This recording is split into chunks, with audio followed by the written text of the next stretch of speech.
நம்ம AVM store சேனலில் இன்றைக்கி நம்ம என்ன பார்க்க போகிறோம்னா சின்ன வெங்காய தொக்கு தான் பார்க்க போகிறோம். நல்ல கடாய் ஒன்று கெட்டியாக வச்சு அதில் 1/2 லிட்டர் நல்லெண்ணெய் ஊற்றிக்கணும். எண்ணெய் நல்லா சூடு ஏறினதுக்கப்புறமா கடுகு 2 ஸ்பூன் போட்டு கடுகு நல்லா பொரிஞ்சதுக்கப்புறம் உடைச்ச உளுத்தம்பருப்பு கொஞ்சமாக போடணும். ஒரு 2 ஸ்பூன் தான் போதும். போட்டு உளுந்தம்பருப்பு நல்லா செவக்கிற அளவுக்கு கிண்டி விடணும். கடுகும் நல்லா பொரிஞ்சு வரணும், உளுந்தும் நல்லா செவக்க வரணும். அதுக்கப்புறமா பெருங்காயம் நல்லா தாராளமாக போடணும். எல்ஜி பெருங்காயம் தான் நான் போடுறேன். பெருங்காயம் போட்டு நல்லா கிண்டினதுக்கப்புறம் பூண்டு ஒரு 100 கிராம் அளவுக்கு மிக்சியில் ஒரு சுற்றி எடுத்து வச்சுருக்கேன். கொஞ்சம் அதாவது நைஸாக இல்லாமல் குறப்பாக அரைச்சி எடுத்து வச்சுருக்கேன். அதையும் அதே எண்ணெயில் போட்டு நல்லா செவக்கிற அளவுக்கு வதக்கணும். அதுக்கப்புறம் ஒரு கைப்பிடி கருவேப்பிலை போட்டுக்கிட்டேன். இது எல்லாம் நல்லா செவந்து வந்ததுக்கப்புறமா 1 கிலோ சின்ன வெங்காயம் உரித்து அதை மிக்சியில் அரைச்சி வச்சுருக்கேன். கொஞ்சம் தண்ணி விட்டு தான் அரைக்கணும். நம்ம ஒரேடியாக அரைக்க முடியாது தண்ணி இல்லாமல்.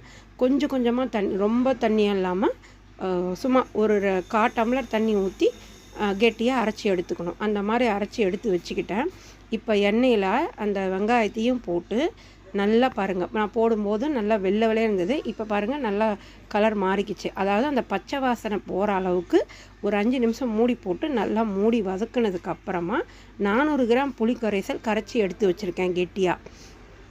அதையும் அந்த வெங்காயத்தொக்கோடு சேர்த்து போட்டு நல்லா கிண்டிக்கணும். கிண்டினதுக்கப்புறமா தொக்குக்கு தேவையான அளவு உப்பு, வரமிளகாத்தூள், கொஞ்சமாக மஞ்சத்தூள் எல்லாம் ஒன்றுக்கு பின்னால் ஒன்று நம்ம சேர்த்து நல்லா கிண்டி விட்டுக்கிட்டே இருக்கணும். பாருங்கள் நல்லா தொக்கு வந்து கெட்டியாக வரும். கெட்டியாக வரும்போது கடைசியாக வந்து கடுகும் வெந்தயமும் செவக்க நான் வந்து வறுத்து அதை அரைச்சி ஏற்கனவே வச்சுருக்கேன்.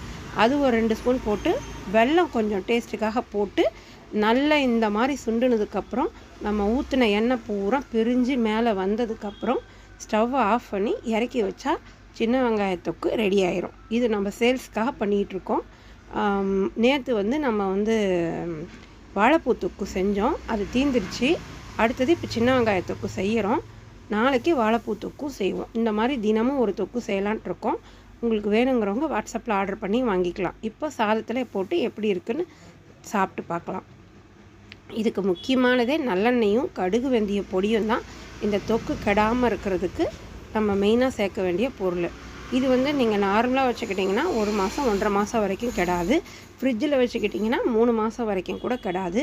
இட்லி, தோசை, சப்பாத்தி, சாதம், தயிர் சாதம், வெரைட்டி ரைஸ் எல்லாத்துக்குமே இது ரொம்ப சூப்பராக இருக்கும். இந்த வெங்காயத்தொக்கு பச்சை வாசனை கொஞ்சம் கூட தெரியாது உங்களுக்கு. பாருங்கள், இப்போ நம்ம பேக் பண்ண ரெடி ஆகிட்டோம். இப்போ நம்ம ஒரு 1/4 கிலோவாக பாட்டிலில் போட்டு பேக் பண்ணி சேல்ஸுக்கு வைக்க போகிறோம். இதே மாதிரி நாம் வந்து சுண்டைக்காய் தொக்கு, வாழைப்பூ தொக்கு, பிரண்டை தொக்கு, வல்லார தொக்கு, இந்த மாதிரி நிறைய வெரைட்டிஸ் அடுத்தடுத்த வீடியோவில் நம்ம செஞ்சு பார்க்க போகிறோம். வேணுங்கிறவங்க வாட்ஸ்அப்பில் ஆர்டர் பண்ணி நம்மகிட்ட வாங்கிக்கலாம். இது இல்லாமல் ஒரு 30 மசாலா ஐட்டம் நாமளே சொந்தமாக தயாரிக்கிறோம். அதுவும் ஒவ்வொன்றா வீடியோ போட்டிருக்கோம். அதுவும் மசாலா பொடி வந்து இப்போ ஒரு 10 பொருள் சேர்ந்த காம்போ வந்து 499 ரூபாய்க்கு தீபாவளி ஆஃபராக கொடுத்துட்ருக்குறோம். இது வந்து 1/4 கிலோ பேக் பண்ணுறோம். இப்போ நம்ம இந்த பாட்டிலில் வந்து 1/4 கிலோ பிடிக்கும். இந்த பாட்டிலில் போடும்போது பார்த்திங்கன்னா எண்ணெய் இல்லாத மாதிரி தான் தெரியும். ஆனால் பாட்டிலில் போட்டு பேக் பண்ணி ஒரு 1/2 மணி நேரம் 3/4 மணி நேரம் கழித்து பார்த்திங்கன்னா அந்த எண்ணெயெல்லாம் மேலே நல்லா தெளிஞ்சு வந்துடும். இந்த தொக்குக்கு மேலே எண்ணெய் நிற்கும் போது தான் அது வந்து ரொம்ப நாளைக்கு கெடாமல் நமக்கு பாதுகாப்பாக இருக்கும். அதை காமிக்கிறோம் பாருங்கள். இப்போ பேக் பண்ணி வச்சுட்டோம். ஒரு 1/2 மணி நேரம் கழித்து ஓப்பன் பண்ணி பார்த்தோம்னா எண்ணெய் அப்படியே மேலே நிற்கும் ததும்ப. அங்கே பாருங்கள், எண்ணெயெல்லாம் மேலே வந்துருச்சு பாருங்கள். அந்த எண்ணெய் நிற்கிற வரைக்கும் நமக்கு தொக்கு நல்லாவே இருக்கும். தொக்கு செய்யும்போது ரொம்ப ஜாக்கிரதையாக செய்யணும். ஏன்னு கேட்டிங்கன்னா அது வந்து நல்லா கொதிக்கும் போது நம்ம மேலே தெரிக்கும்.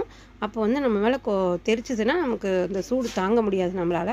அதனால் நம்ம என்ன பண்ணணும், நம்ம மேலே மூடி போட்டு மூடி வச்சிடணும் தொக்கை எப்போவுமே. அந்த மூடியை திறக்கும் போது பார்த்திங்கன்னா நம்ம ஏமாந்தோம்னா நம்ம மேலே கொதி தெரிச்சிடும். அதனால் ஸ்டவ் ஆஃப் பண்ணிவிட்டு தான் நம்ம மூடியை ஓப்பன் பண்ணணும். தேங்க்யூ. நம்ம சேனலை சப்ஸ்கிரைப் பண்ணுங்கள்.